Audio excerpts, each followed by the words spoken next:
You look like a monster. My colleague Mia suffered severe facial injuries in a traffic accident. Our boss, Steve, threw harsh words at her. Steve's remark cut through her like a sharp knife, easily wounding a woman's heart. And it slashed through the last bit of Mia's composure. Mia was looking down, covering her face with her hands. Seeing Mia's tears, I felt a surge of heat throughout my body. I approached Mia and covered her with my suit jacket from head to toe. "It's all right. Leave it to me." "What?" Saying that, I made a call to someone. "My name is David. I turned 33 this year. Born into a family of doctors, I was raised in a relatively affluent household. As a child, I was shy and extremely introverted. Even when I was taken to the park, I would always hide behind my mother. My strict father wanted me, the eldest son, to become a doctor and provided me with various forms of advanced education. However, none of them sparked my interest, and I failed to achieve the desired results. On the other hand, my brother, 3 years younger than me, was a prodigy like our father and kept delivering impressive results. Soon, my father's expectations shifted to my brother, allowing me to lead a more liberated life. Yet, I couldn't find anything I was passionate about and began to lead a self-indulgent life. Seeing my brother diligently studying to become a doctor made me feel a vague sense of frustration. As my father's attention focused more on my brother, I became increasingly cynical. The only person who loved me as I was my mother. "You just need to do your best in your own way. Don't worry about it. There are many fun things ahead. No need to rush. Everything will work out." My mother was optimistic and always managed to laugh off my troubles with "it'll be all right." Strangely, whenever my mother said it's okay, I felt like things would indeed be okay. Thanks to her, I was able to lead a vibrant and lively life every day. After graduating high school, I attended a local university. I never felt dissatisfied about not being expected to excel, nor did I have a strong desire to strive for anything. The only thing that caught my interest during my university years was computer programming. Even as an adult, I preferred staying indoors, spending most of my time programming in my room. Seeing me so engrossed, my mother was very happy that I had found something I was passionate about. My mother fell ill during my second year of university. Treatment began immediately, but she started suffering from the side effects of the medication. She lost her hair and was in and out of the hospital. My mother, who was always so energetic, began to spend more time sitting silently on the sofa at home. She was someone who rarely showed weakness, but just before she passed away, I heard her express her vulnerability for the first time. Why me? I wanted to live longer." She repeated this like a delirium. She had become thin, her cheeks hollowed, and her complexion was poor. She looked so different from the mother I knew that I found myself wanting to look away. About a year into her battle with illness, my mother passed away and went to heaven.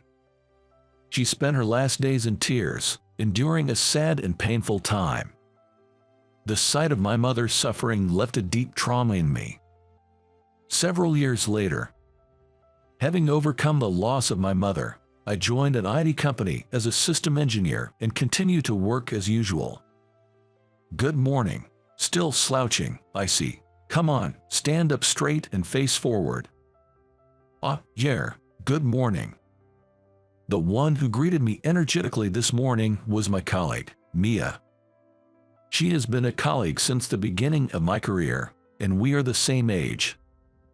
I'm not good with women, and she was the only woman I could talk to easily. I still remember the day I first met her. "I'm Mia, assigned to this department starting today. Nice to meet you." "I'm David. Nice to meet you too." "David, nice to meet you. Just call me Mia." Yes. I was quite surprised by Mia's high communication skills. Mia is a rare female system engineer in this industry. Moreover, her skills are exceptional. It's rare for women to thrive in this industry. But she is skilled and more proactive than anyone else. And she is unbeatable, being both capable and beautiful. Although she can be a bit meddlesome, Mia's endless cheerfulness has always been a great help. Her attitude towards work is also very serious and sincere. I would never say it to her face, but she was someone I respected. "Hey, listen, I heard Steve is going to be assigned here. I did hear that someone from outside was coming, and it turns out to be Max's son." Mia said this, making a face of disgust. And for good reason. Our executive vice president Max's son, Steve, was notorious for bad rumors. He is 3 years younger than us, and after graduating from college, he had been with our company briefly. However, upon joining, Steve, wielding his father Max's power, caused nothing but trouble. The climax was a major fallout with the department head at the time, which even led to physical altercation. He then disappeared from the company, being sent to an overseas branch in a way that seemed like vanishing into thin air.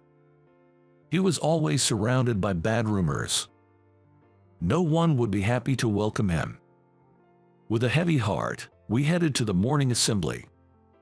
Then, Max, who rarely visits, came to our department with a young man in tow. Striding confidently behind Max was his son, Steve. "From now on, I will entrust my son with the head of this department. He is the talent that will carry the company's future. Learn as much as you can from him." At Max's words, we exchanged glances. Looking around at everyone in the department, their expressions were indescribable.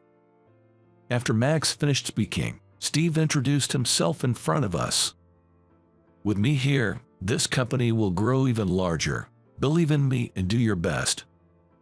This self-introduction turned out to be a huge blunder, plummeting Steve's reputation within the sales department. This man was either extremely confident in himself or shamelessly thick-faced.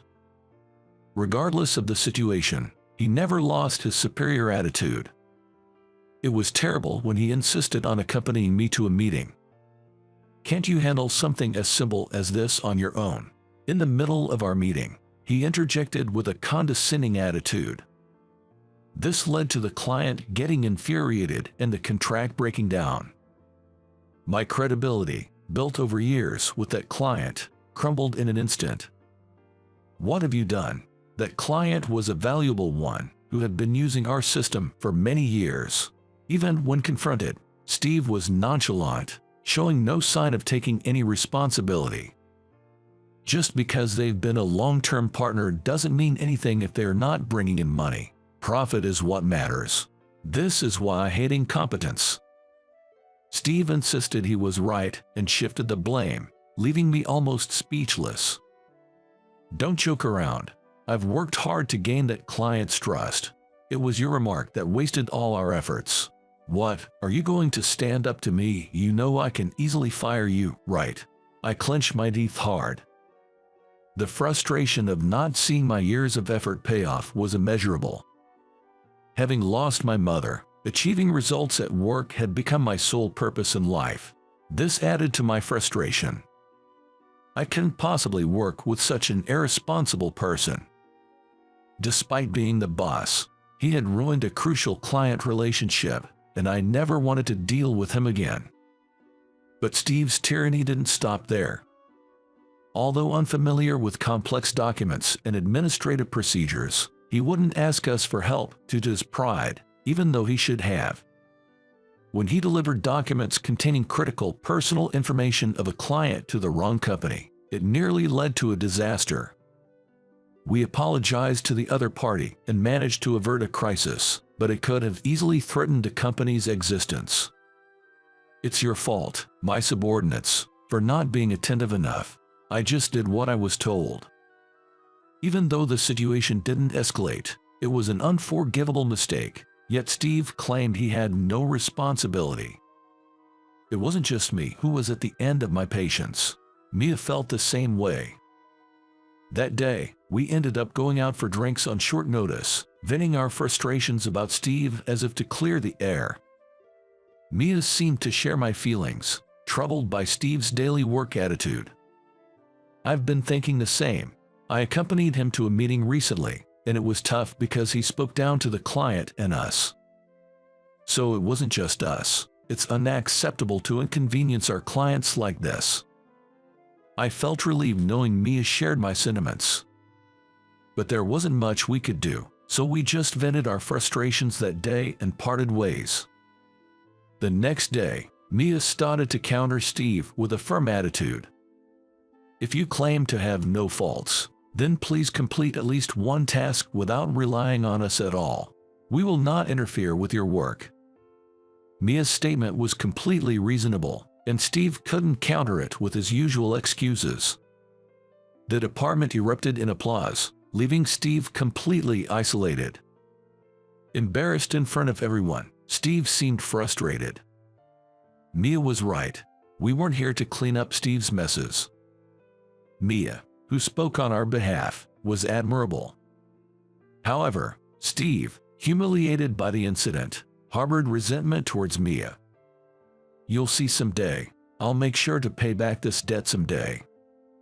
Mumbling complaints, he returned to his desk. Thanks to Mia's straightforward and clear words, Steve became subdued. This allowed us to carry out our daily tasks without issues. Other employees were grateful to Mia, and John, the manager who suffered the most, was so happy he cried. I, too, was relieved to see Steve quiet down. Just when I thought peace had returned, something happened. Mia, who had accompanied Steve on a sales visit that day, unfortunately got involved in an accident. It was a major accident involving several cars, and Mia was rushed to the hospital and admitted.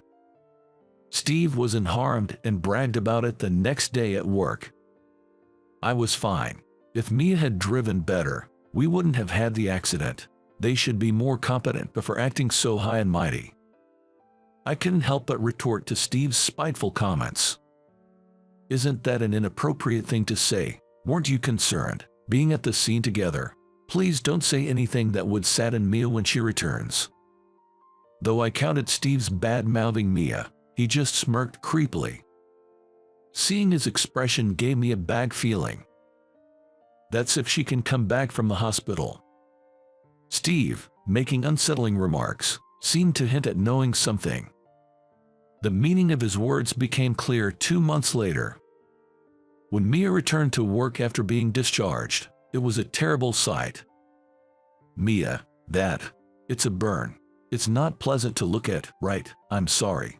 Saying that, Mia looked down and went to her desk. Normally, she would greet me with a big smile and a pat on the back.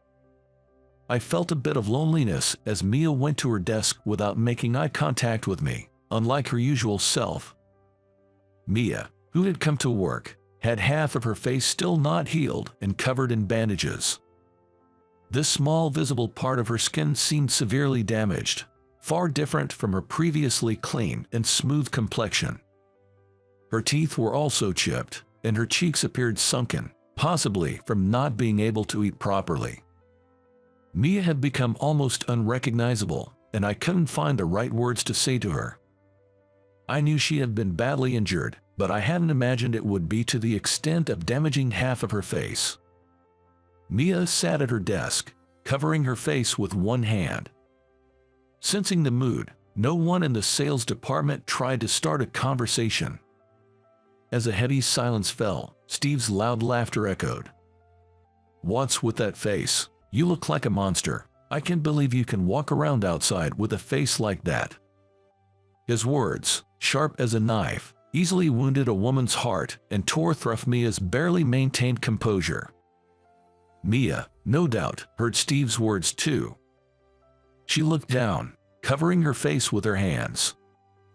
But I didn't miss the slight trembling of her shoulders. Tears, I presumed, began to fall from her hands covering her face. Having worked with her for nearly a decade, It was the first time I saw her cry. She was always the one who brightened up those around her with her smile. Seeing Mia's tears, I felt a surge of heat throughout my body. I approached Mia and covered her with my suit jacket from head to toe. "It's all right. Leave it to me." "What?" Saying that, I embraced her shoulder and led her into a meeting room. "Why did this happen? Why?" Mia, reaching her breaking point, began to cry uncontrollably. She looked at me, her face tear-stained and sweaty. At that moment, I was reminded of my late mother. My mother, too, had a terrible appearance before she passed away, crying over her fate. Back then, I didn't know what to do and could only stay by her side. I had had enough of losing the smiles of those I cared about. "Mia, trust me. I will definitely help you." I said that and offered my hand to Mia. Although hesitant, when Mia took my hand, I thought to myself that I couldn't let her suffer the same fate as my mother. I firmly gripped her hand back and assured her, "I'll take care of it. I want to see you smile again." As I said this, Mia looked surprised and her tears stopped. I patted her back gently, just as she had always encouraged me. "It's okay. I'm here for you. I might not be much, but I'm here." "No, I'm really grateful. Thank you." After reassuring Mia, I immediately went to another room and called a certain person. My brother, a renowned surgeon, is someone I deeply respect. It had been a while since I last called him, so I felt a bit tense. "Hi David, what's up? It's rare for you to call. Is something wrong?" I heard a familiar voice from the other end of the line. I was worried he might not answer because it was morning, but thankfully, he did. I explained Mia's injuries to my brother and asked if there was anything he could do. He agreed to introduce me to his most reliable contact. "I'd like to see it myself. Can you come here after work?" Relieved by my brother's words, I agreed. After work, I took Mia to my brother's clinic. "Can it really be fixed?" The doctor who treated my injuries said it would be difficult to restore my face to how it was before, and that famous doctors have long waiting lists. If it comes into my brother or father's hands, they can heal Mia's injuries. The famous doctor she mentioned must be either my father or brother. They are among the top surgeons. I've heard them talk about a patient who had suffered burns to their face before. Mia and I entered the clinic where my father and brother were. "It's been a while. You never show your face around here." My father greeted me. Then, my brother examined Mia's facial injuries in the consultation room. He nodded as he responded, "Yes, there's no abnormality in the bones and no muscle loss. Dad said it should be manageable. You'll need to be hospitalized for a while. Next, we'll proceed with the surgery." Hearing these words, Mia, who had been downcast, brightened up, looking revitalized. After deciding on the surgery, Mia showed me a smile in a taxi on the way back. "I've been so worried that I might have to live with this face for the rest of my life. But thanks to you, David, I feel like I can go back to how I was before, and that makes me really happy. Thank you." Seeing Mia's spirits lifted, I felt relieved. But in truth, it was all thanks to my father and brother. Once my face is back to normal, I'll get back at Steve. I'll never forgive him. Suddenly, Mia became angry. I thought her anger was because of Steve's taunting words that had deeply hurt her, but it seemed there was more to it. It wasn't just what he said that time. "I'm angry about Steve's drunk driving. I'm sure he had been drinking. His driving was erratic, and that's why I tried to take over." Mia, unable to contain her anger, started talking about what happened during the accident. Mia, who didn't trust Steve at the time, accompanied him on a sales visit. Steve was driving, with Mia as a navigator in the passenger seat. However, she noticed the smell of alcohol on Steve right after they set off. Mia offered to take over due to his reckless driving, but haughty Steve refused to give up the driver's seat, leading to the accident. I'm sure he was drunk. Sometimes, I even smell alcohol on him at work. Steve commutes by car to work. If that's true, it could be a serious issue. I decided to confront Steve about it immediately. The next day, I asked him again about the accident. Mia was supposed to have surgery but decided to take more time off work for illness. Steve seemed overly pleased by Mia's absence, appearing in high spirits from the morning. I was just a passenger in Mia's car. Her driving was so rough. We collided with a car that suddenly came into our lane. Well, considering her usual behavior, it's probably her fault. As I suspected, Steve was lying. According to Mia, Steve was the one driving. Yet, Steve insisted that Mia was driving, which felt off to me. I headed straight to a room in the company. It was the surveillance room. Usually unmanned, this room records footage from security cameras located throughout the office. After work, I went there, completed the necessary procedures, and started searching through the surveillance footage. I found irrefutable evidence. My actions from then on were swift. I moved in secrecy, visiting Mia in her hospital room without telling anyone. Mia was recovering well, and while she might not return entirely to her previous state, she looked much better. For the first time, I felt grateful to have such a capable brother. When everything was in place, I came up with a plan to trap Steve. The next day, as Steve was about to leave as usual, the moment he started the car, police officers emerged from the shadows, surrounding his car. Steve, surprised by the sudden appearance of the officers, seemed flustered. As the officers slowly surrounded the car, Steve rolled down the window to inquire about the situation. One of the officers responded, "I'm sorry to bother you, but it's Traffic Safety Week, and we're conducting alcohol checks just to be safe. Would you mind cooperating?" Hearing this, Steve's face instantly turned pale. Suddenly trembling, Steve couldn't give a clear response. Well, of course not. I don't drink during work hours." Steve's agitation was evident in his behavior. The officer pressed further. "We've had reports of employees drinking during work hours, which is why we're carrying out these surprise checks." "Well, I did have a few drinks last night, so it's possible there's still some alcohol in my system." "You had a drink. You know that if alcohol is detected, it constitutes drunk driving, right? We appreciate your cooperation." The suspicious officer kept questioning Steve, which led to a discovery when they followed him home. Steve had already been involved in a hit-and-run incident. Evidence at the scene, including tire marks, confirmed that Steve was the culprit.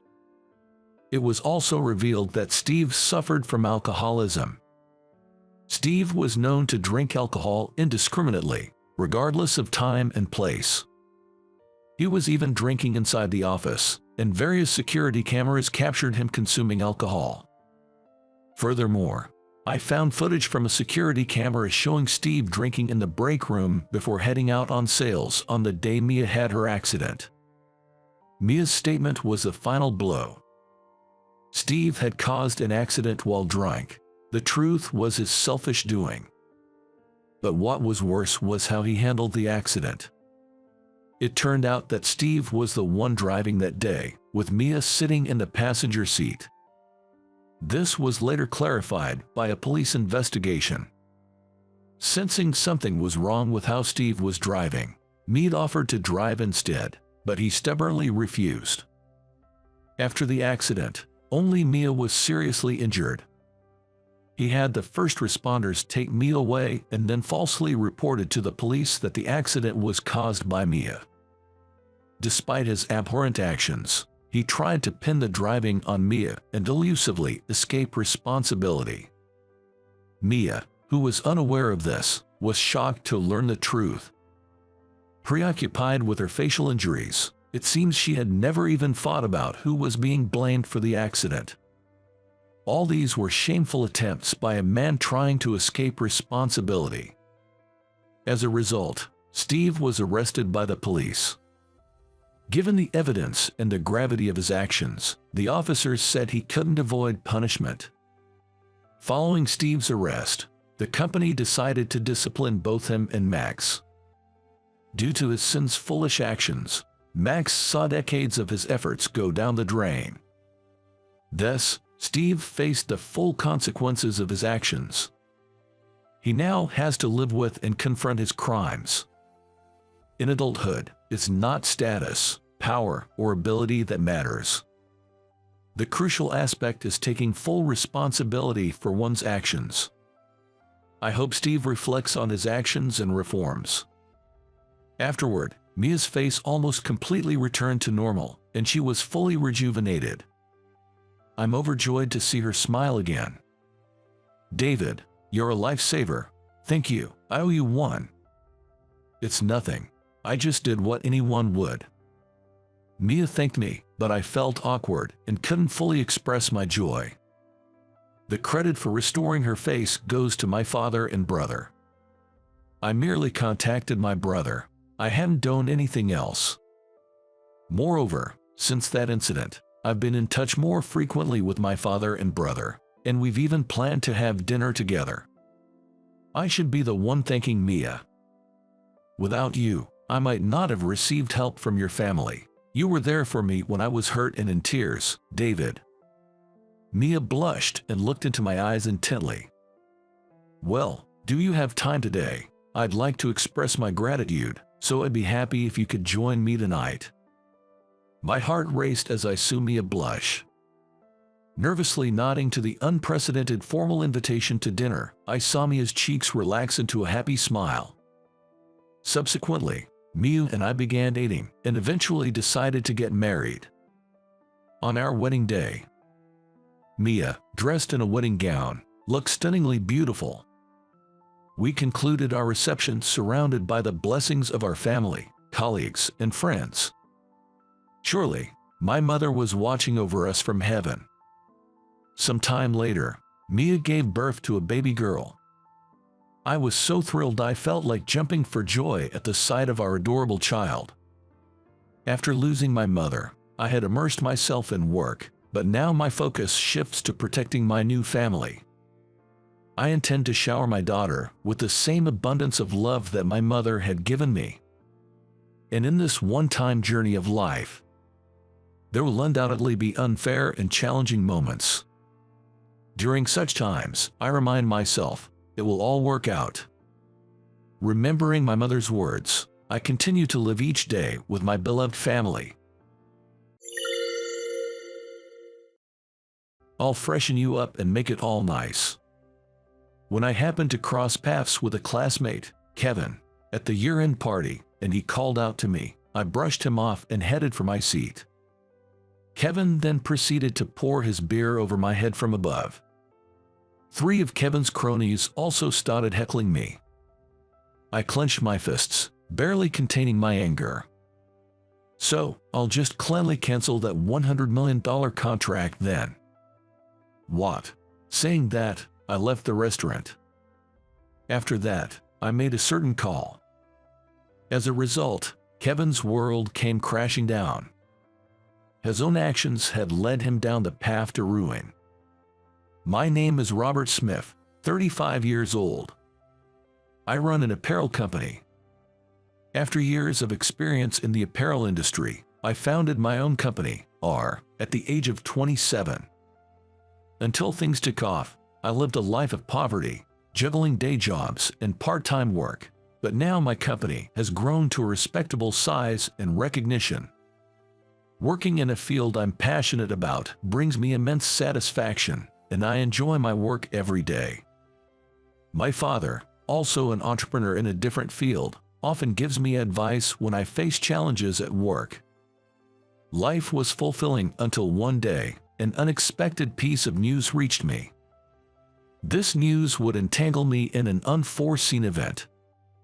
Ever since middle school, it had been my dream to start my own apparel brand. Thus, I went to a high school with a fashion design program and majored in business management in college to learn about entrepreneurship. During high school, I worked part-time at a clothing store and never neglected my studies, no matter the circumstances. My desire to own my own brand was greatly influenced by my grandfather. Originally, my grandfather ran a bespoke suit company. I admired my grandfather, who worked energetically, and as I grew, I aspired to own a company like him. Although he worked actively until 80, he has passed the reins to his right-hand man due to his advanced age. When I discussed my dream with my grandfather and father in my third year of middle school, they were very supportive. Starting a company is fine, but you have to build it with your own efforts. Don't expect any help from us. We won't give you a single penny for it, but if you're willing to work hard, we'll support you. Both my grandfather and father had faced hardships in their youth to establish their businesses, so they encouraged me to persevere. They paid for my high school and college education as their parental duty, but true to their word, they didn't provide any financial assistance for my startup. Perhaps their tough love was what spurred me to work so hard. In high school, I juggled 2 part-time jobs at a clothing store and a convenience store, working tirelessly without any time for leisure. Kevin, a peer from middle and high school, often mocked me, saying, "Are you struggling with money? Poor you, maybe I should give you something." He also frequently pitied me for not being able to enjoy my youth. After graduating from university, I joined an apparel company to gain experience. There, I learned a great deal, and finally, at 27, I had saved enough money to start my own apparel brand.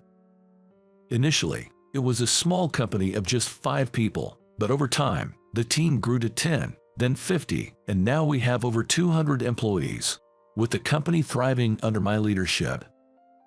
Recently, our brand has gained recognition, attracting attention from various companies and experiencing a rapid rise in performance. Amid these fulfilling days, I received an invitation to a class reunion. It would be the first reunion in 17 years since our graduation. The date was still some time away, and it seemed manageable, so I marked my attendance and sent back the RSVP. 2 months later, the day of the reunion arrived.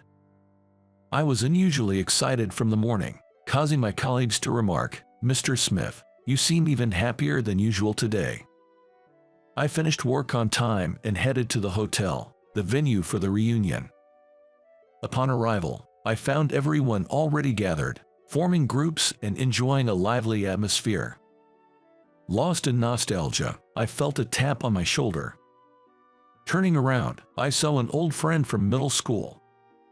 We spent some time reminiscing about the old days until I was approached again. When I looked towards the voice, I saw an unfamiliar man standing there. Wondering who he could be, he said, "Don't recognize me, it's Kevin. It's been since high school, right? You still have that poor look on your face." It was Kevin, who had always mocked me during middle and high school. He had changed so much that I hadn't recognized him. "Wow, long time no see. Kevin, you've changed a lot. Back in the day, Kevin used to dress rather modestly, but now he was decked out in high-end brands from head to toe, dripping in jewelry, looking like a nouveau riche." "Oh, it's nothing special. By the way, what kind of work are you guys doing?" When a classmate mentioned working at an auto repair shop, Kevin started mocking him with a sneer. "An auto repair shop? Sounds like you're making peanuts. Can you even live on that?" It seemed his habit of belittling people hadn't changed since middle school. After making fun of our classmate for a while, Kevin turned his attention to my job. "I work in apparel." It was just as I was about to speak. I was cut off mid-sentence when Kevin interrupted. "No way, apparel. Are you still working as part-timer? Not having a proper job at 35? That's terrible. You're done for." He laughed mockingly, clutching his stomach. Irritated by his mockery, I asked, "And what about you, Kevin? What do you do?" With a smug look, Kevin boasted, "I don't really need to work, but I'm an executive at Company Y." Company Y? Company Y is so well known that it's safe to say everyone has heard of it. I'm quite familiar with the company myself. Perhaps pleased by our surprise upon hearing the company's name, Kevin, without being asked, began to talk about himself. From what he shared, it seems Kevin married the daughter of the president of Company Y. He hasn't become a son-in-law, as his surname hasn't changed. After marrying his wife, he resigned from his previous job and became an executive at Company Y. It seems like a classic case of getting the job through connections. My wife is the vice president, and she covers all our living expenses, so I don't really need to work. I just do it to pass the time. No matter how much I spend, money just keeps flowing like water, Kevin bragged proudly. We had been putting up with his boasting, but eventually found it too annoying and decided to leave Kevin. Wait, I'm not done talking. Kevin tried to hold us back, so I replied dryly, enough already. How envious. This response seemed to upset him, as he suddenly turned red with anger and shouted, a lowlife who can only do part-time shouldn't mock me. Don't get cocky, you poor loser. Perhaps due to the alcohol, his rant became incoherent, and he left the venue shouting about how he couldn't talk with poor people. According to other classmates, Kevin had been boasting about his wife and company to everyone, and they all found him annoying. With Kevin gone, we were able to enjoy the reunion. A few weeks after the reunion, during the year-end party season, my company's parties were starting. Given the large number of employees, it was customary for each department to have its own party, and as the president, I had to attend all of them. Today was the sales department's turn, and I was scheduled to attend. However, I had an appointment with a client earlier in the day and planned to join the party afterward. I managed to finish the appointment just before 9 p.m. and hurried to the bar where the party was being held.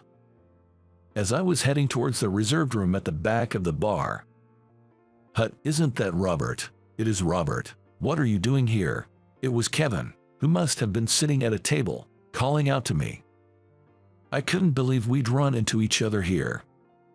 I greeted him casually, despite my surprise. Kevin then stood up, slung his arm around my shoulder, and said, "Why are you wearing a suit if you're just a part-timer? Let me introduce you guys. This is my classmate, but he's still just a part-timer. Crazy, right?" He began to mockingly introduce me to his drinking buddies, who seemed to be his cronies. They followed Kevin's lead and started mocking me as well. Annoyed, I knew better than to engage with drunkards. "Sorry, I'm in a hurry," I said, trying to leave Kevin's table. "You've always reeked of poverty." With a sneer, he said, "Let me freshen you up and clean you up," and then he poured the beer from his stein over my head. I was taken aback by the sudden turn of events, but the jeers from Kevin's cronies led to me being doused in beer not just once, but several times. As a result, I ended up completely soaked in beer. "Now you're rid of that poor smell. You should be thankful to me," Kevin said with a triumphant look. Even I had my limits, and this incident made me decide to seek revenge on Kevin. "So, I'll just cleanly cancel that $100 million deal then." "What?" I said to Kevin before turning back the way I had come and leaving the bar. I only informed the sales manager, apologizing that the appointment was running long and I couldn't make it to the year-end party, and then I immediately made a certain phone call. A few days after the beer dousing incident, I was summoned by someone and went to their company. At the reception, I gave the company name and was then led straight to the president's office. Upon entering, I was greeted by a man in his 60s and a woman in her 30s. "President Johnson, I apologize for the sudden trouble the other day." As I apologized, President Johnson said, "No, it is we who should be deeply sorry. Thank you for coming all this way today. This is my daughter, Emily." He introduced the woman to me. "Thank you for taking the time to come today. I deeply apologize for the other day. On behalf of the person involved, I offer my apologies. Emily is apologizing deeply to me." I found myself apologizing in turn, and for a while, the three of us were caught in a loop of apologies. After we had all apologized to each other, we got straight to the point. Regarding the incident the other day, we conducted an investigation immediately after you contacted us. We could hardly believe it. It's truly embarrassing. The two of them seemed so remorseful that I felt guilty by association. President Smith, in the course of our investigation, we discovered something. Is it all right for me to hear it? I asked, and President Johnson replied, we wanted you to hear it too, which is why we invited you here today. With that, President Johnson and Emily revealed a certain truth to me. As the three of us talked, there was a knock at the president's office door. Emily opened the door, and a familiar face appeared. It was Kevin and his trio of cronies who had arrived. Not only Kevin, but his cronies too were visibly shocked to see me there. Why are you here? As Kevin said this, Emily replied in a cool tone. He's the president of one of our business partners, so it's not strange for him to be here. It's pathetic that you don't even know the face of a business partner's president. But who would have thought that President Smith and you were classmates? At this, Kevin and his cronies turned pale and could only utter, I thought you were incompetent, but this is just pitiful. President Johnson began to hold his head in his hands. I mentioned it the other day, didn't I, about settling a $100 million deal. I came here today to wipe the slate clean. As I said this, Kevin replied, you said something like that the other day, but you're just a part-time worker at a clothing store, aren't you? Interrupting him, President Johnson slammed his desk and stood up. You really know nothing at all. President Smith is the head of the rapidly growing R. You must have heard of it, haven't you? Or, as in, the apparel company that accounts for most of our products. Kevin, now pale, managed to say that, and Emily sharply retorted, yes, exactly. Without ours business, our company would surely face bankruptcy. And what have you done to the president of that company? Emily glared at Kevin and his cronies with piercing eyes. The four of them froze, as if paralyzed by a snake's gaze. Everything you did to President Smith has been relayed to us, so don't think you can talk your way out of this. In fact, the company I was at was Company Y. Emily, who had been assisting President Johnson, was the vice president of Company Y and Kevin's wife. My company had been doing business with Company Y for about 2 years, and our products made up 70% of their merchandise. When I heard Company Y at the reunion and that Kevin had married the vice president, I didn't believe he would take me seriously if I said I was a president, so I didn't mention it. But after the beer incident, my patience ran out, and I called President Johnson of Company Y to say, I just had beer poured over my head by your employee Kevin. I cannot do business with a company that employs such people, and I explained what happened at the bar. Initially skeptical, President Johnson, fearing the loss of the contract, promised to investigate immediately and hung up. And then, a few days later, President Johnson called to apologize after conducting an investigation. It turns out that on that day, it was actually Kevin's year-end party, and there were several other employees present besides Kevin and his cronies. President Johnson immediately conducted interviews with the party members, and it was revealed that several employees had witnessed me being doused in beer. This led to my being summoned to the company today for an apology based on the findings of the investigation. Upon hearing this, Kevin and his cronies began to tremble, perhaps finally realizing the gravity of their situation. Your actions could have destroyed this company. What were you thinking? This company has been in my family since my grandfather's time, and now it's at risk because of your foolish behavior. Emily yelled at Kevin and his group. I didn't know. If I had known that Robert was President Smith, our business partner. Kevin attempted to excuse himself. Whether you knew or not, pouring beer on someone is inexcusable. To think we have such an unreasonable person in our family is embarrassing. President Johnson interjected with a flushed face, causing Kevin to immediately fall silent. And it's not just this incident, is it? You've been doing whatever you please, thinking I wouldn't find out. Enough is enough. Emily then placed a bundle of items on the desk, revealing further truths to Kevin. What Emily slammed down was a stack of receipts, numbering in the dozens. "Why do you have these?" Kevin's face went from pale to ashen. "Personal dining, luxury items. You've been claiming them as business expenses. You lied to accounting, saying you had my approval. When did I supposedly give you permission?"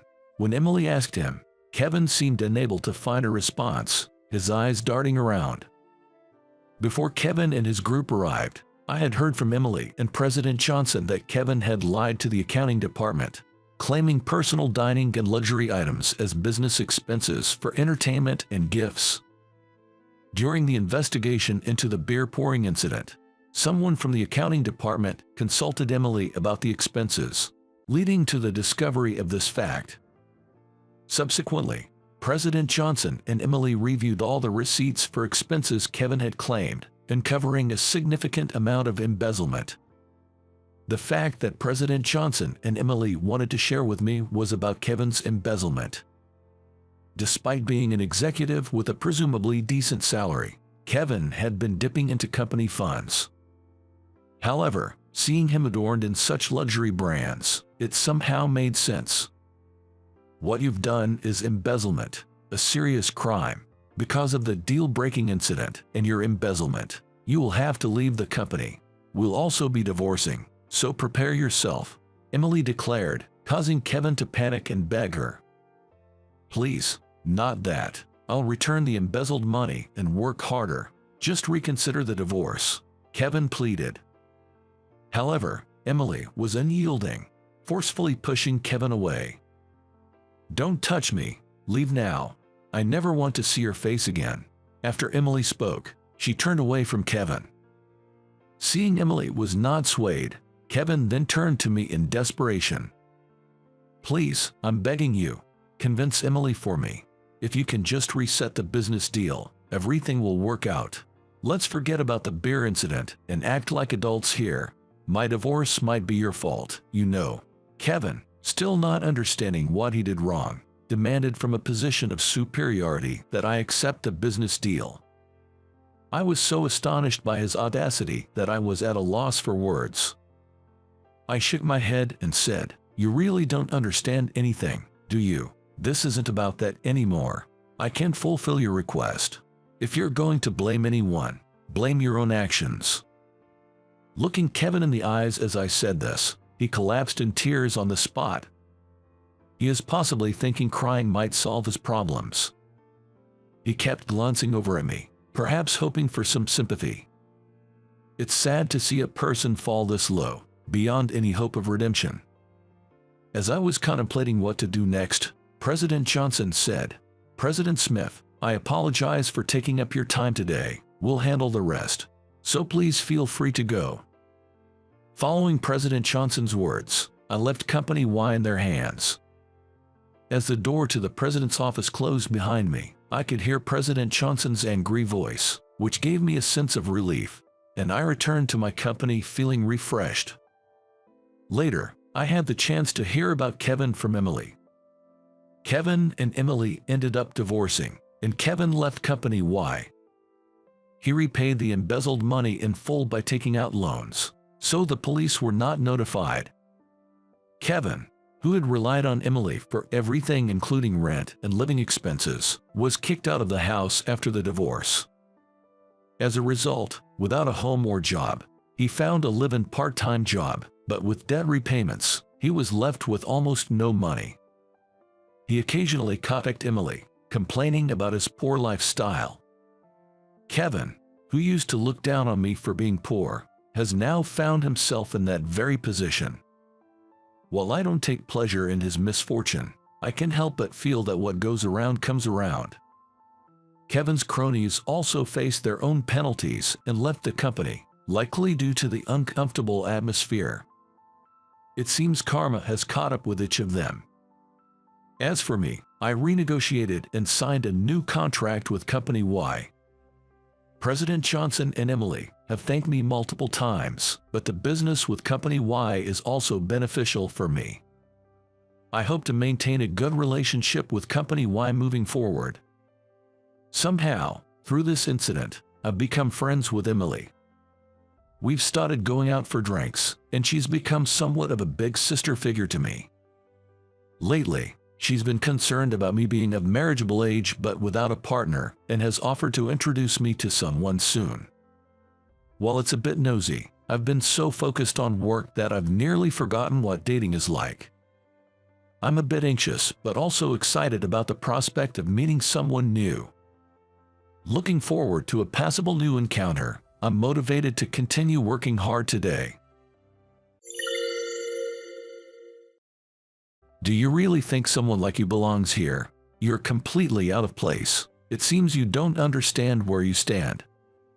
This hotel is only for the elite like us. A middle school dropout like you doesn't fit in. Go home. Despite the mean things my classmate Mike said to me, I didn't care. It's because Mike didn't know the truth. I'm called James and I'm in my 30s. I'm about to tell you about things that happened in the past. My family was very poor, so ever since I started elementary school, I was ridiculed by those around me. It was because my clothes were obviously hand-me-downs and worn out. So, everyone laughed and called me a poor person. By the time you're in elementary school, you start to distinguish which families are wealthy and which are poor.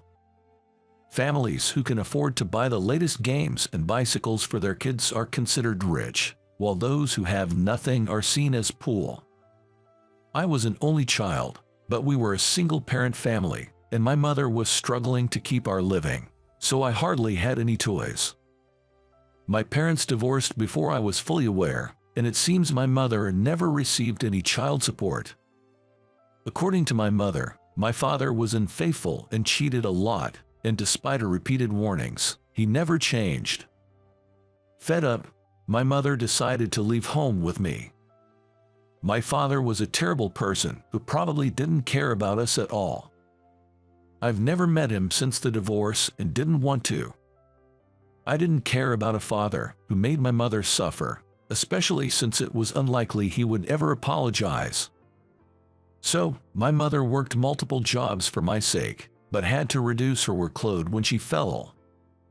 I was a growing boy, and with my mother's low income, we couldn't afford luxuries. While other families had cakes for birthdays and Christmas, we never had such things at our home. Believing in Santa, I hung my stocking and made a wish, but woke up to find it empty, realizing that Santa doesn't visit poor kids' homes.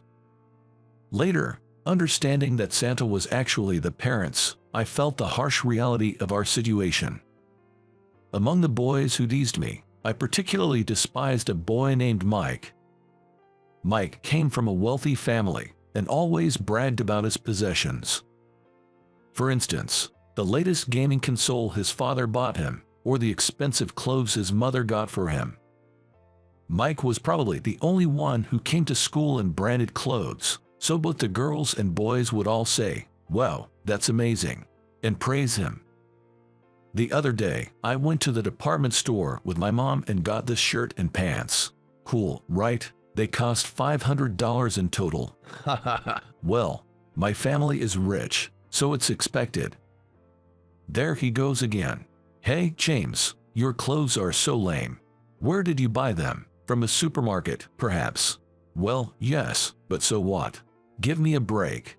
Who buys clothes at a supermarket? That's for groceries. Well, my mom only shops at high-end stores. But I guess your family can only afford Walmart, right? What's wrong with Walmart? They have tasty snacks. I would never eat cheap supermarket snacks. I only eat the high-end snacks my mom chooses. Don't compare your family to mine. Mike's family was indeed wealthy, and I remember being shocked by their gigantic house when I saw it once. Mike's father was a business owner and seemed to be doing quite well financially. That's probably why he could afford to buy anything his family desired without causing them any hardship. Yet, seeing Mike belittling others, I couldn't help but think his education was a failure. Mike seemed to enjoy looking down on me, criticizing everything I had. The clothes and shoes my mother bought for me, even my school bag, he ridiculed them all. which made me incredibly angry. One time, Mike aggressively scratched my backpack. Angry that he had damaged the backpack my mother had worked hard to buy for me, I confronted him. "What did you do? Look, it's scratched. My mom bought this for me." But isn't that obviously cheap? Who cares about something like that? My stuff is high-end. This is the most expensive thing from the department store. That's not the point. Do you think it's okay to damage other people's belongings? That's the worst. You should pay for this. What? How dare you talk to me like that? Acting all high and mighty for a poor kid. So what? It's not you who's great. It's your dad who's the CEO. There's nothing great about being the kid, Mike. Don't get ahead of yourself. I've always been pretty assertive, so I wasn't just going to take the bullying for nothing. But maybe that got under his skin, because Mike flew into a rage and started hurling insults at me. He also resorted to throwing sand from the playground at me as a form of harassment. Things escalated, and I began to dread dealing with someone like Mike. It felt like a waste of time to engage with someone like him, and I was planning to ignore him from then on. However, he seemed to be fixated on me, constantly provoking me whenever he could. I couldn't stand it. "Hee, I stole your pencil case." "Hey, give it back. What are you doing?" "Wow, all the pencils inside are so short. Can't afford new ones."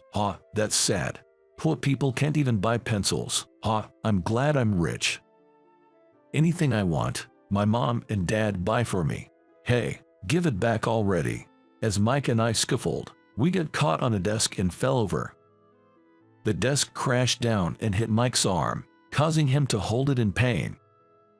I realized I was in trouble, but everyone was whispering and looking at me. They must have thought I injured him on purpose. But it was not intentional. I was just trying to stop Mike's foolishness. However, in our elementary school class, everyone disliked me because I was poor, and they told our teacher, Mr. Thompson, that I did it on purpose. So, I was reprimanded by Mr. Thompson without a chance to defend myself. My mother was called to the school, and I felt terrible. She apologized repeatedly and looked like she was about to cry. I never wanted to put her through this. We even went to apologize to Mike's family, but they were furious.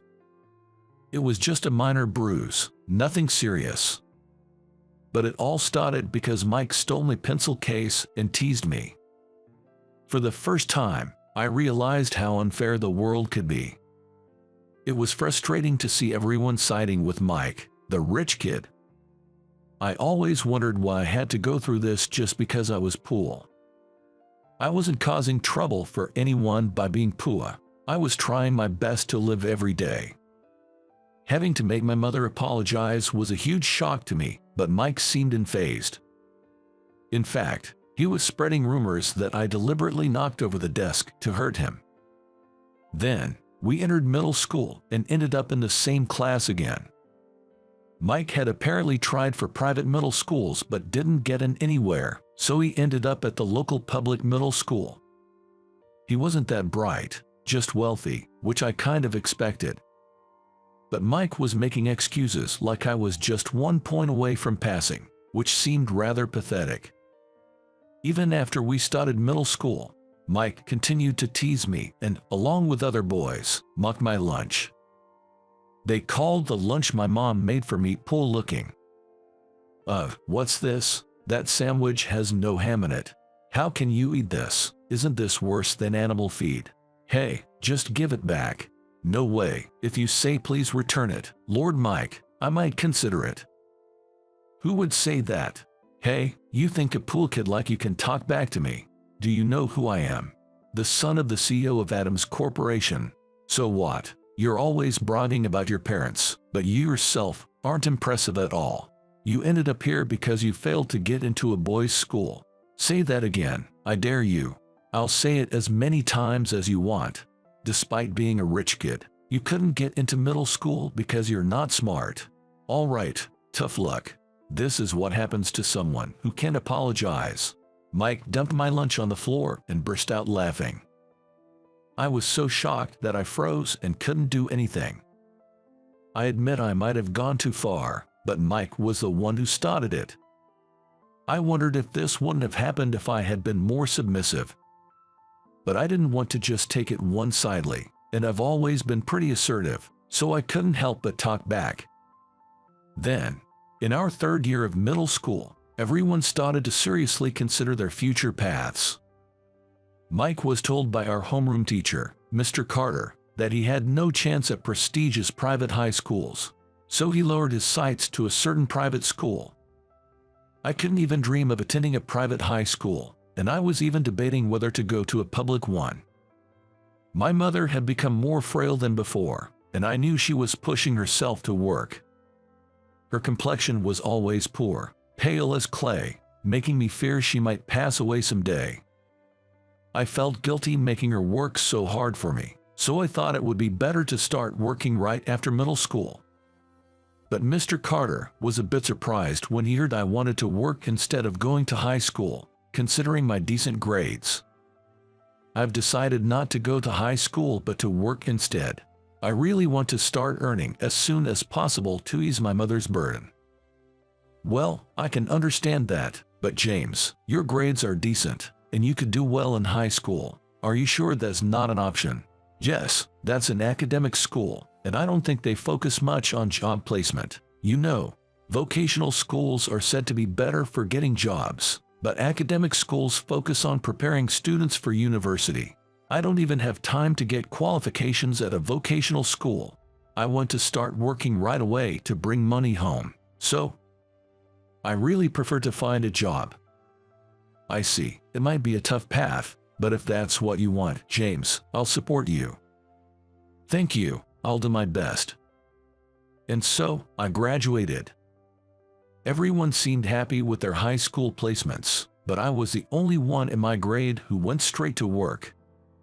Mike smirked when he found out I would be working right after middle school, and started taunting me again. So, you're working right after middle school, huh? Well, do your best. People at the bottom have no choice but to get by somehow. So what? Good for you for getting into high school. I thought you wouldn't make it anywhere. What did you say, you infuriating jerk? Just you wait. A middle school dropout like you will get tired and thrown out soon enough. Well, cling to your job as long as you can. I was planning to do that without you telling me. See ya. I started working as a full-time employee at a certain inn in April.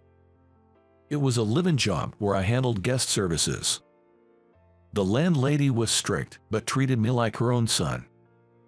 I heard that the landlady had lost her son to an illness before. Apparently, her son was about my age when he passed away, which is why I think she dotes on me so much. James, thank you for your polite service. A guest earlier was praising you, saying you're friendly, energetic, and cheerful. I'm grateful to hear that. I'm still getting used to a lot of things, but it's very encouraging to be complimented by guests. I'll keep doing my best. It's about time for your break. Oh, and there's some chocolate cake you like in the break room. Really? Is that okay? Yes, it's a little thank you for always working hard. The landlady sometimes bought me cake, probably using her own money. Having hardly ever eaten cake when living with my mom, it was incredibly touching. My salary wasn't much, given I was a middle school graduate, but living on site meant most of my basic needs were covered, so it was sufficient. This allowed me to send money to my mother. I didn't have much else to spend on, so I sent my salary to my mom, hoping she could enjoy some nice food. James, a banquet is starting soon, and it'll get busy, but please take care of the guests over there. Yes, understood. Mr. Smith, right. Yes, Mr. Smith, and please take care of Mrs. Miller as well. Understood. I'll be on my way. The landlady was always efficient and impressive to watch. I wanted to become competent like her, but there was still so much I wasn't used to. Fortunately, I had plenty of support around me, so I managed to keep up with my work. Though I was sometimes strictly reprimanded, I knew it was for my own good. That's why I was able to endure and strive to grow. One time, I went back to my hometown. It was when I turned 30. The family home was actually a small, run-down apartment. My mom had reduced her part-time shifts, and she looked a bit healthier. There were several envelopes on the dining table, and one of them turned out to be a notice for reunion. It was a middle school reunion scheduled at a fancy hotel, but I somehow didn't feel like going. However, the sender was Mr. Carter, so I thought maybe I should attend. Mr. Carter was always on my side, always looking out for me. He supported me when I said I wanted to work after middle school, and even after I started working, he would check in on me now and then. A teacher organizing the reunion is rare, but I do want to see him. It's been a long time. I wonder how Mr. Carter is doing now. When I was 15, Mr. Carter was about 30, still quite young. He was my age back then, but probably more put together. That's what I find myself thinking. Now that I'm 30, Mr. Carter would be 45. He's at an age where one might call him an old guy, but Mr. Carter had a youthful face even at 30, so I imagine he still looks young. Wanting to see Mr. Carter, I marked "will attend" on the reply slip and sent it back. On the day of the reunion, I headed to the fancy hotel with nervous anticipation. I wondered how everyone had grown up. Walking inside, I made my way to the banquet hall, the venue for the reunion. I could hear the bustling voices of everyone and thought, not much has changed since middle school. Both the guys and girls were chatting happily, a nostalgic scene. My middle school days weren't great, but I was somewhat happy to see everyone. Above all, I wanted to meet Mr. Carter and thank him for his support. I took my seat according to the seating chart. Then, a guy approached me. I recognized him immediately as Mike.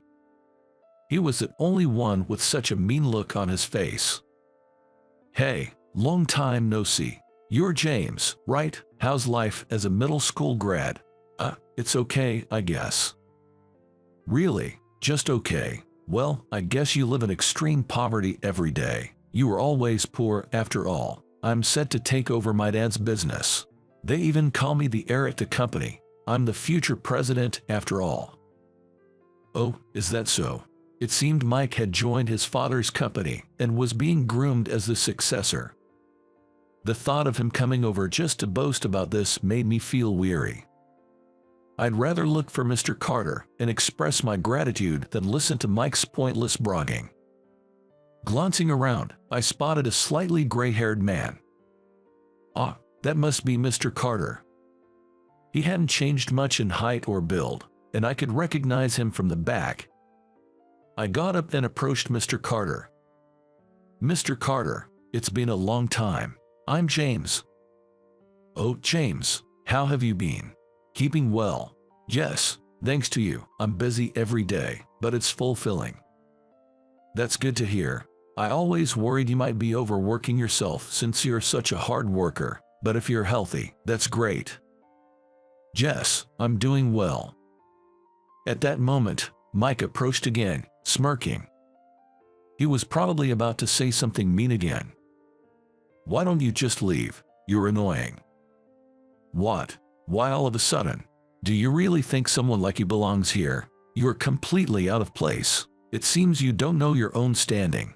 "Ha ha ha. This hotel is only for the chosen ones like us. A middle school dropout like you doesn't fit in. Go home." "I don't understand what you're saying. If I'm such an eyesore, why don't you leave? You little, who do you think you're talking to? I'm the son of a president. There's no comparison between me and a middle school dropout. Just disappear. Can't you see you're out of place?" That's when Mr. Carter spoke up. "What are you talking about? This hotel. James is the manager here." "What, really? You might not know this, but James has been recognized for his work and became the manager of this hotel. So he's far from being out of place here."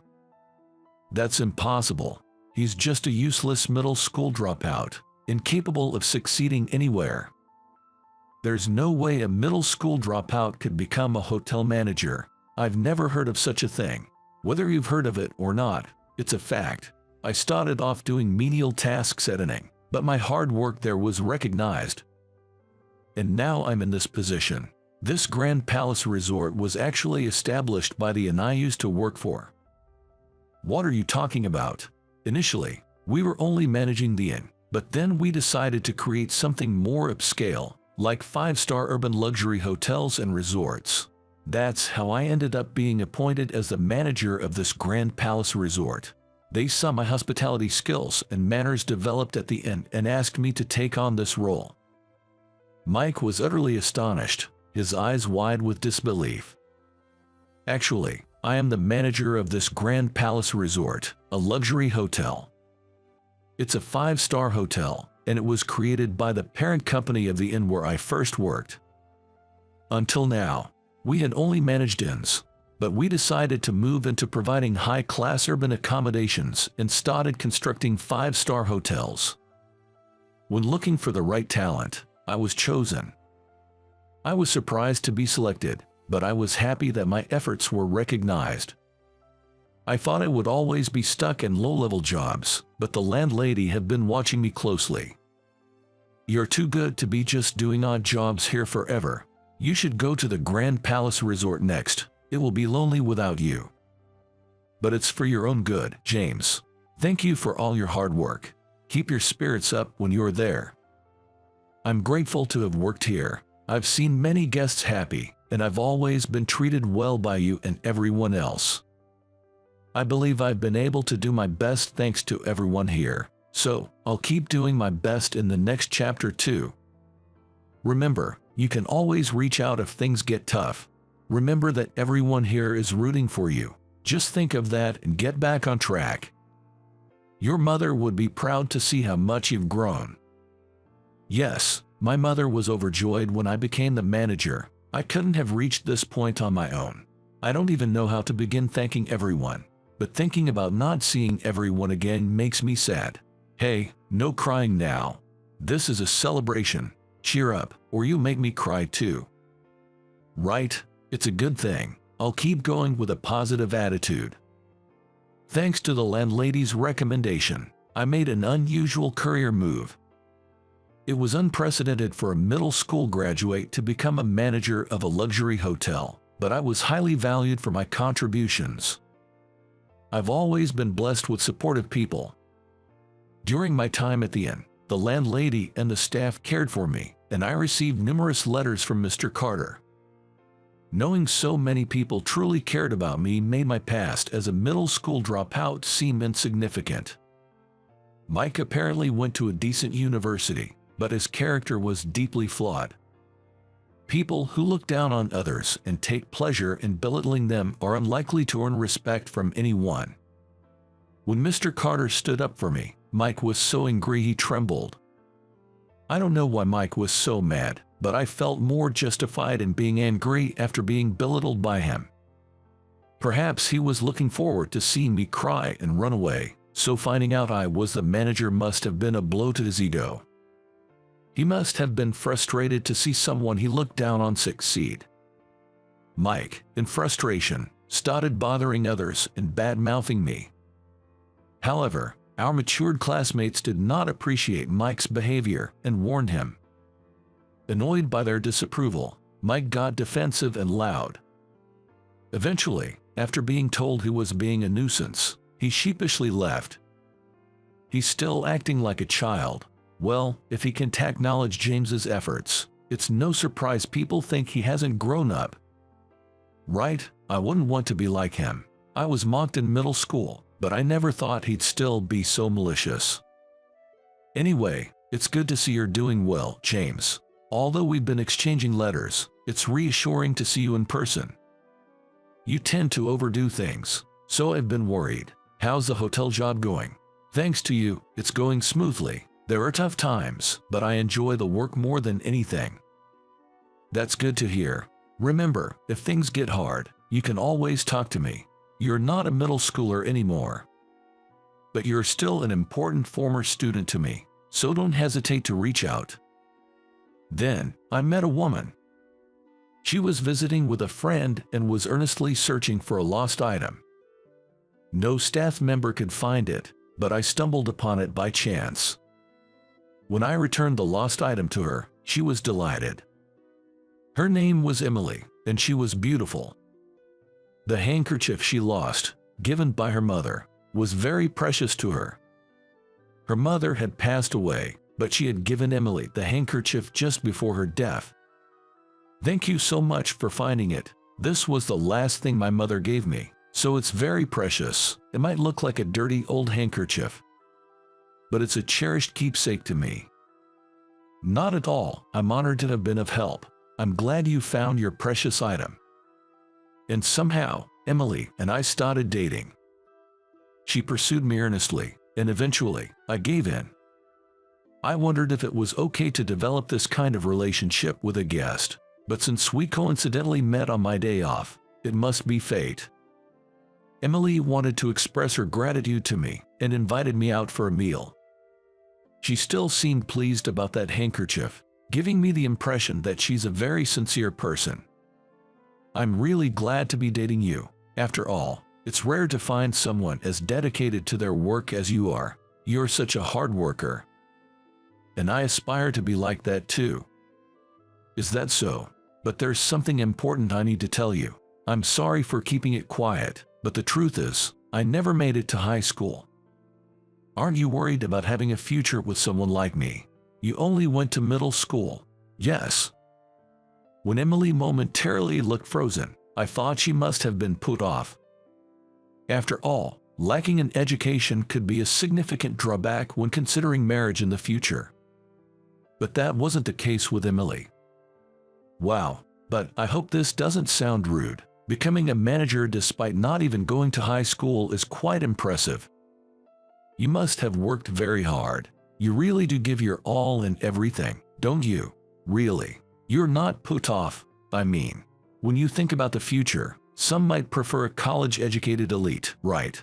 I once dated a college graduate who was set to become the next CEO of a certain company, but he was incredibly self-centered.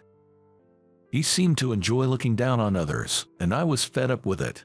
I prefer someone who is currently striving hard over someone like that. Educational background varies from person to person, and it shouldn't dictate how one lives their life." "Is that so? I'm glad to hear that." I couldn't help but wonder if Emily's ex-boyfriend might have been Mike. I didn't want to pry too deeply or remind her of unpleasant memories, so I remained silent. Emily seemed to trust and think highly of me. I may not be as accomplished as she believes, but I am determined to become a man worthy of her expectations. A year later, we get married. Emily's parents approved of me, which was incredibly gratifying. I was concerned they might be unhappy about their daughter marrying a man without even a high school diploma, but they said, "Education is just one of many measures and doesn't define a person." My mother also took a great liking to Emily, treating her as if she were her own daughter. Emily's cheerful and friendly nature must make her well liked by everyone. We even invited Mr. Carter to our wedding. Mr. Carter cried as if it were his own child getting married. "I'm so glad you found such a wonderful wife. Nothing makes me happier than seeing you happy." "Mr. Carter, you are crying too much." "Well, I'm happy to be married to Emily too. I'm looking forward to building a good family life." "If you ever make your wife cry, I won't let it go. Just work hard every day and live happily as a couple." "Yes, I will do just that." And so, our new life together began. Both Emily and I are working, and as the manager, my days are busy, but we help each other out with household chores. I don't want to burden Emily alone, and am willing to do anything I can. Having been raised in a single-parent household, I'm fairly capable around the house, and during my live-in work at the inn. I even did my own ironing. I'm grateful that the hardships I've faced have turned out to be valuable experiences. Despite the busyness, my life is fulfilling. This is a testament to my efforts and thanks to my wife, Emily. We will continue to join forces and overcome anything that comes our way. On the day of the company's anniversary party, I wore my usual suit, and my wife, Linda, donned a dress she had chosen especially for the occasion, and we headed to the venue. Upon arriving at the hotel where the party was being held, we checked in at the reception. Linda was thrilled by the flowers and beautiful decorations adorning the venue. I was hoping for a peaceful time as she seemed to be looking forward to the meal, but my wish was shattered by my boss, Jason. "Hey, you were here." Upon spotting me, Jason hurried over, glancing at Linda beside me, said, "Is that your parent next to you? Don't bring your mother along." Overwhelmed with anger, I took Linda's hand and said, "Let's go," then started walking towards the exit. Soon, I could hear the sound of hurried footsteps behind us. Turning around, I saw the president of our company, Mr. Thompson, running towards us with a pale face. There was also a man in his 60s, standing beside him. Seeing Mr. Thompson's face, I stopped, intending to say something to him before leaving the venue. But before I could say anything, the man next to Mr. Thompson began to speak. "Linda, is that you? My name is Tom. I'm in my 30s and currently handle system development at the company. I enjoy my work, and although we don't have children, Linda and I live a fulfilling life together. I met Linda about 5 years ago. In fact, I joined the current company just a few years ago, having previously worked as a teacher at an international school in Cambodia. That's where I met Linda. She was working for an organization that supports developing countries and had been dispatched to Cambodia. It felt like a fateful encounter. Until then, I had never been in a relationship, and I was convinced I would live a life far from marriage. That's precisely why I decided to take a job abroad, where I met Linda and found myself falling for her. I was instantly drawn to her as she interacted with the locals, laughed freely with the children, and showed genuine kindness. It seemed like Linda was somewhat aware of me too, and naturally, we started to have meals together. Having never dated a woman before, it felt almost surreal how smoothly our relationship began.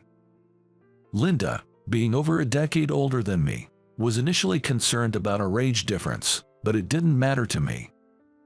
Instead, I was attracted to her tolerance and innate goodness, something I didn't find in women my age or younger.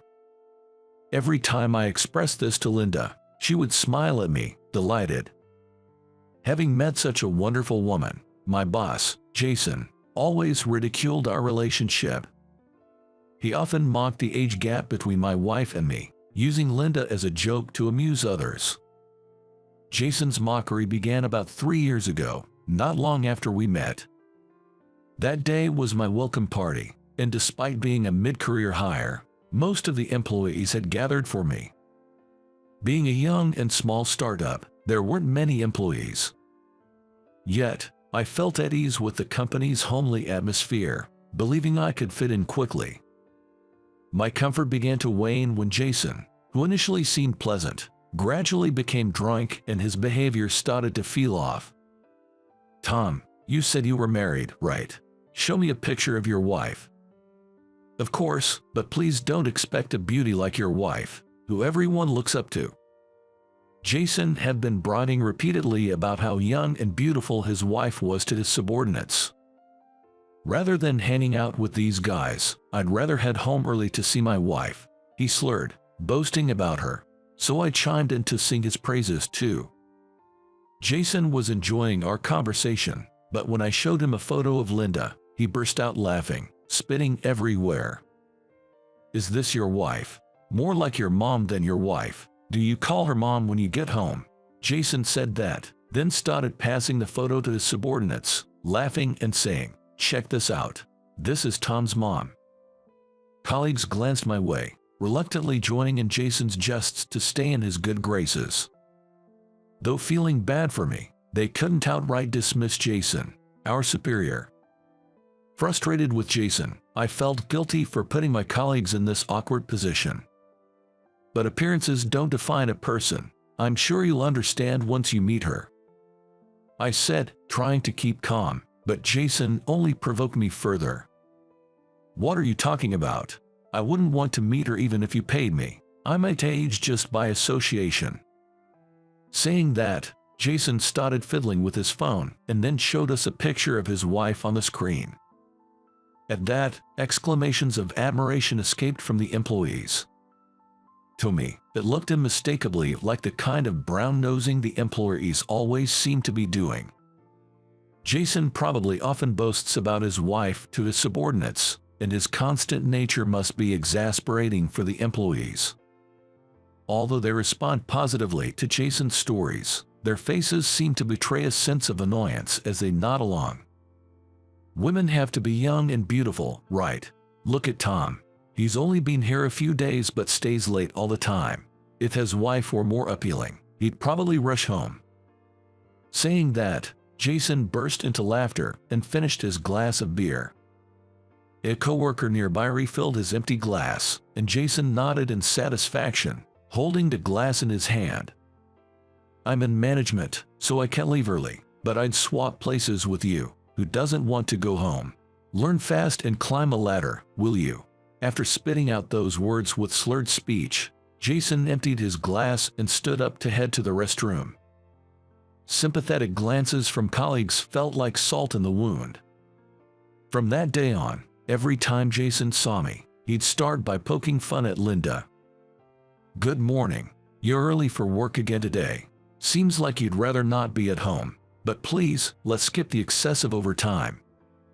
After saying that, he'd erupt into laughter and make his way to his desk. Though I enjoyed my work, Jason's comments dampened my spirits.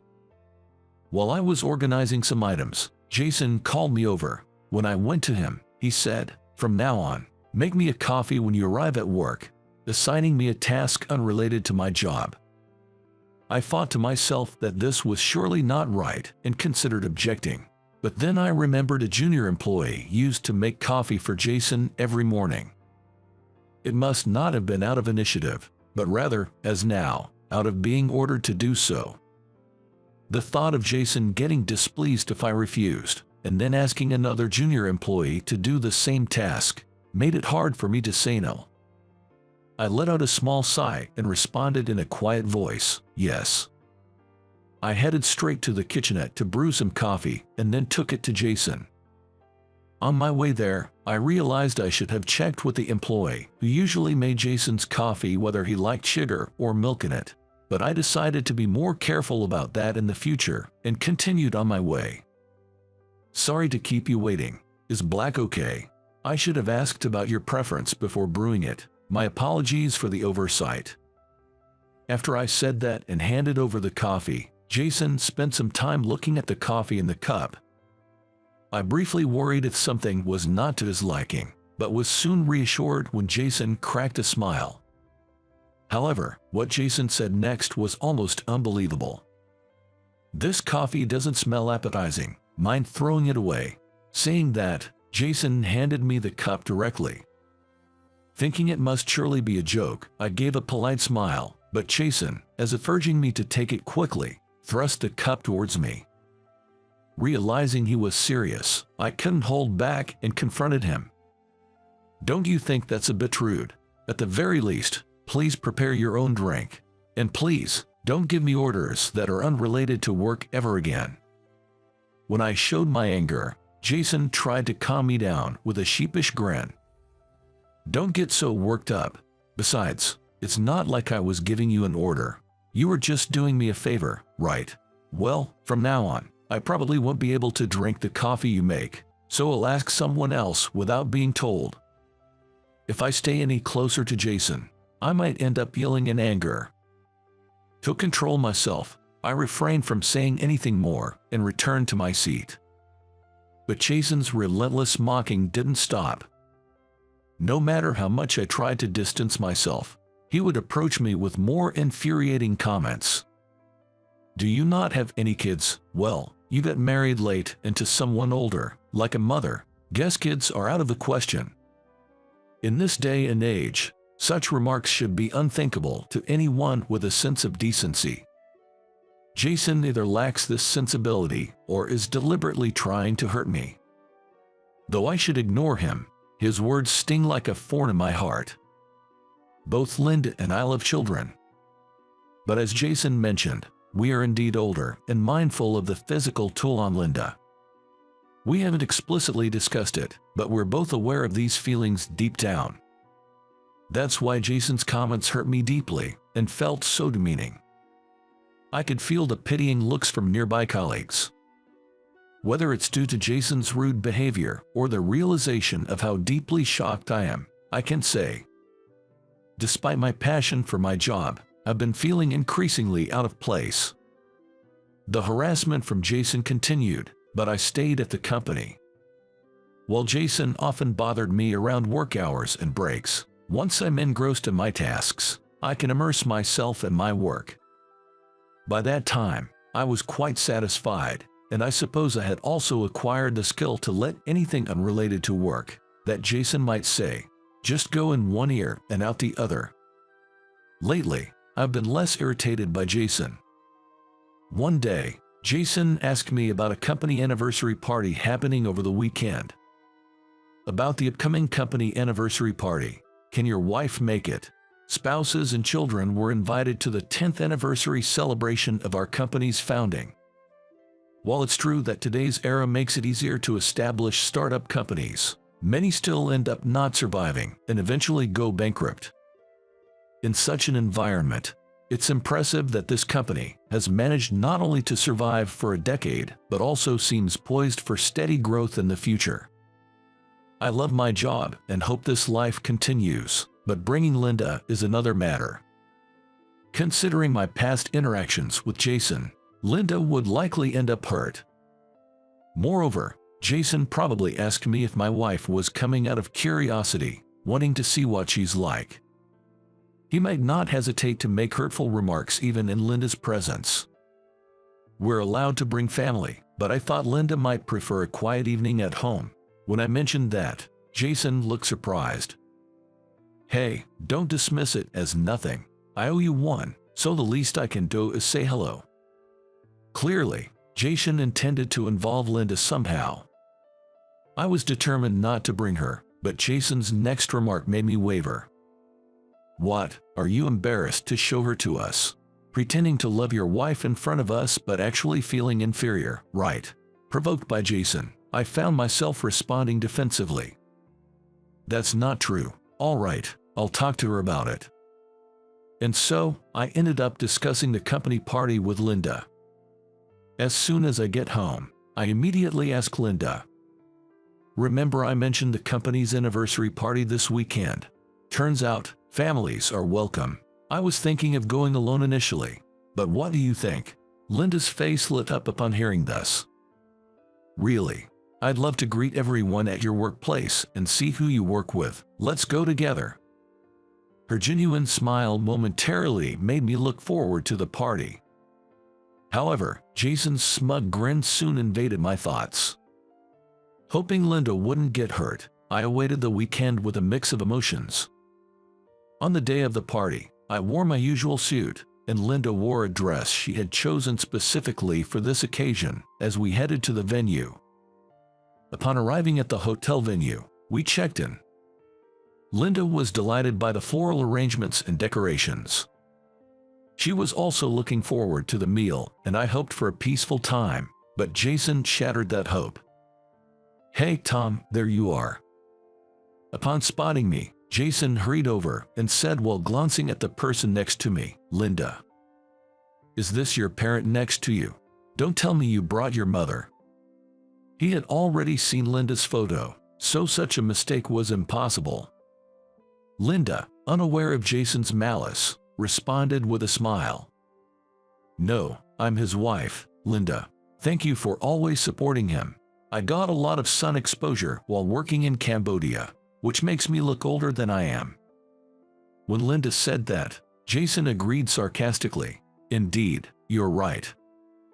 Linda seemed unfazed by Jason's response, but it appeared to bother him. Finally, he made an outrageous comment. So, you're his wife. My apologies. I heard you were married recently. But at your age, having children must be challenging. Tom mentioned he likes kids, but I guess some things have to be sacrificed when you marry later in life. Even Linda couldn't hide her hurt, forcing a smile before looking down. I couldn't stand it anymore and looked at the seating chart to leave. We'll be finding our seats now. Thank you for having us today. Jason wouldn't let me leave the scene. And as always, he piled on the insults with his usual persistence. By the way, this party was only for spouses and children, wasn't it? I hope there's no misunderstanding. It was a roundabout way of suggesting that Linda and I looked like mother and son. I lost my temper and raised my voice at Jason. This person is my wife. How many times do I have to tell you? The room went silent, and I could feel everyone's eyes on us. Linda, embarrassed and her pride wounded, kept her head down. Jason, initially shocked by my outburst, seemed displeased at being yelled at by a subordinate. He spoke to me in a low voice.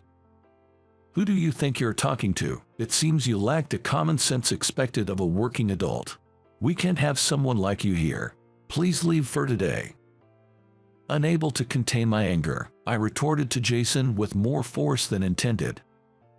"I can't stand being in such a distasteful place any longer. Excuse us." Taking Linda's hand, I said, "Let's go," and headed for the exit. I was aware of the eyes of everyone in the venue on us. While walking amidst frustration and embarrassment, I heard the sound of hurried footsteps coming from behind. Turning around, I saw our company president, Mr. Thompson, pale-faced and running towards us. A man in his 60s was with him. Seeing Mr. Thompson's face, I stopped to say something before leaving the venue. But before I could speak, the man beside Mr. Thompson spoke up. "Linda, is that you, Linda?" Linda, who had been looking down, slowly lifted her face upon hearing her name. Surprised, she covered her mouth with her hand. "Could it be Alex?" The man standing next to Mr. Thompson, Alex Parker, seems to have come here with the president after hearing the commotion. It turned out he had been watching from a distance, and upon realizing the woman hanging her head was Linda, he hurried after her. "Linda, what exactly is your relationship with this person?" As Mr. Thompson was about to explain, "This person is..." Jason interrupted him. He began speaking with a condescending look, as if to educate someone unaware of the facts. "This is Mr. Parker, a major client of ours. Without him, our company would hardly survive. Mr. Parker, I deeply apologize for my subordinate's extreme rudeness." I hadn't realized the man was such an important figure. Instinctively, I straightened up, but I didn't understand how Alex was related to Linda. Looking at Linda, she uttered something shocking. "He is my brother. It's been a long time, Alex." Both Jason and I were taken aback by her words. It seemed that our company's president, Mr. Thompson, had heard from Alex beforehand that she resembles his sister, Linda. That's probably why, after overhearing part of our conversation, he chased after us as we were leaving, his face pale with urgency. But Jason's face was even paler than Mr. Thompson's. Of course. Given the current times, it's unthinkable that he kept making those comments to the sister of a highly important client. However, Linda and I had never had a wedding or a family gathering, and I had never heard of her having a brother. Moreover, he seemed much older than Linda. When I looked at Linda for an explanation, she began to tell her story. I had met Linda's parents in person, but it turned out that her mother was actually her father's second wife. Linda's father had lost his first wife to illness, and by that time, he already had a son who was in elementary school. That son was Alex. Thus, Alex and Linda are half-siblings. Though there's an age gap between Linda and me, she's my dear sister. Hearing such harsh words about her pains me as well. When Alex glared at Jason, Jason noticeably shrank back. "Just some casual conversation, right, Tom? We talk like this all the time, don't we?" Jason looked at me for support. but there was no way I would affirm such behavior. Of course, Jason had deeply hurt Linda this time. Such actions are inexcusable. Indeed, Jason has made such remarks to me regularly. Each time, I felt uncomfortable but somehow endured it. If you ask other employees, they'll confirm that Jason's behavior is excessive. Come on, what's this all of a sudden? It's normal for guys to joke around like this. Jason tried to defend himself, but Alex cut him off. Do you not know the proper way to communicate? Can I trust a company where someone like you is in a managerial position? This concerns compliance as well. Hearing Alex's comments, Mr. Thompson sweated and apologized. Jason, even more flustered, kept trying to justify himself. I deeply apologize for any discomfort caused. Please rest assured, there's absolutely no issue with our company's culture. I have no interest in listening to someone who casually makes such remarks. Alex retorted sharply and turned to Mr. Thompson. Let me be clear, we've just witnessed an employee make problematic statements.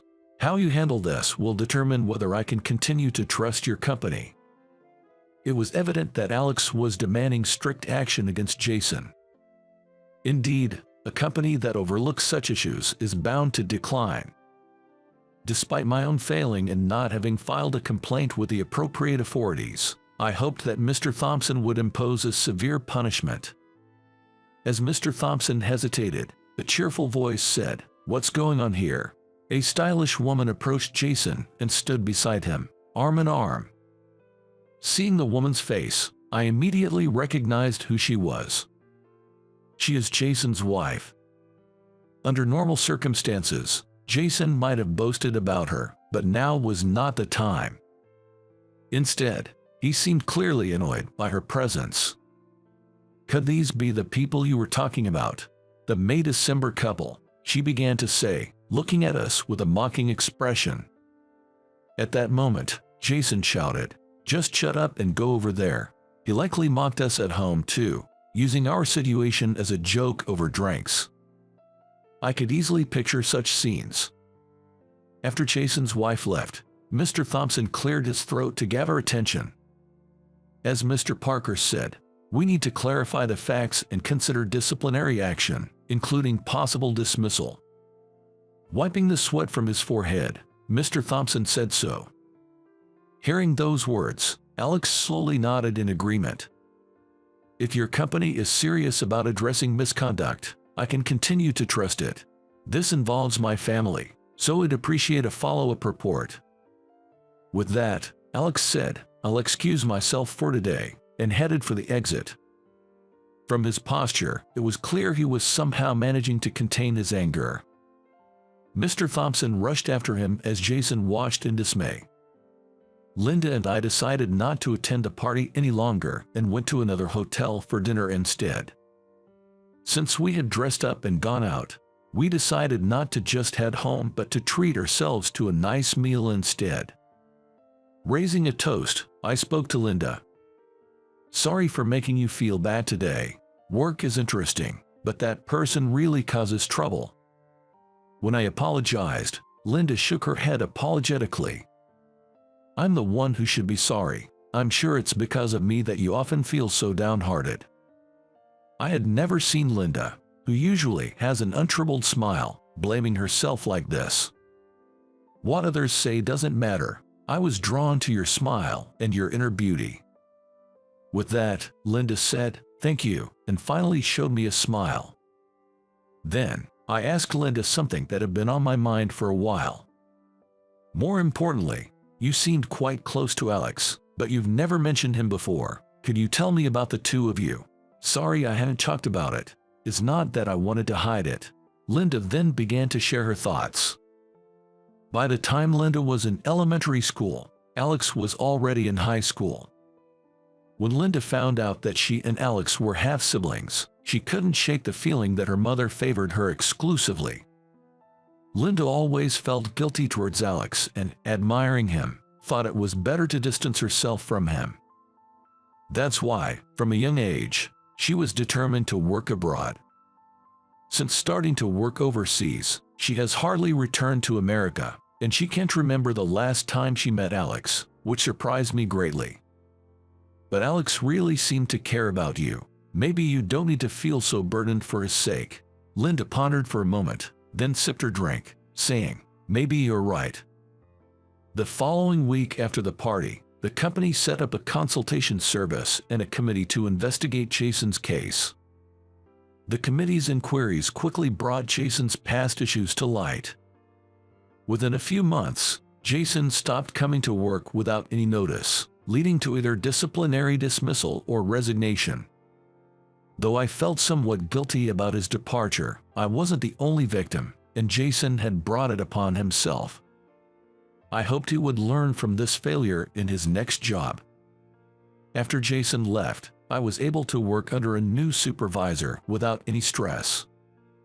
My relationship with Linda remained strong, filling both my professional and personal life with satisfaction. One day, as I went about my daily routine, Linda approached me with a proposal. We've had dinner with my parents, but how about having a meal with my brother, with Alex? I readily agreed to Linda's proposal. I have been curious about what became of their relationship since then, but I found myself unable to ask. Dining together likely meant Linda had come to terms with her feelings. I looked forward to the day when the three of us would dine together. Weeks later, the dinner took place. Thank you for today. My name is Tom, once again. Thank you as well. Let's skip the formalities today, Alex said with a smile, turning to Linda.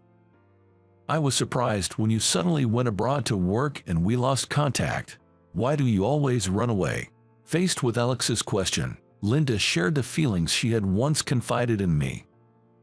For Alex, it was like suddenly having a sister. She used to feel guilty, as if her mother's love was solely focused on her. Deciding to leave the house due to memories of Alex being in a bad mood. After listening intently to these stories, Alex finally smiled and said this. Maybe it was just teenage awkwardness. I might have been immature, but I was happy to have a sister. That hasn't changed. And our mother loved me as her own, despite not being her biological son. Linda seemed relieved by his words.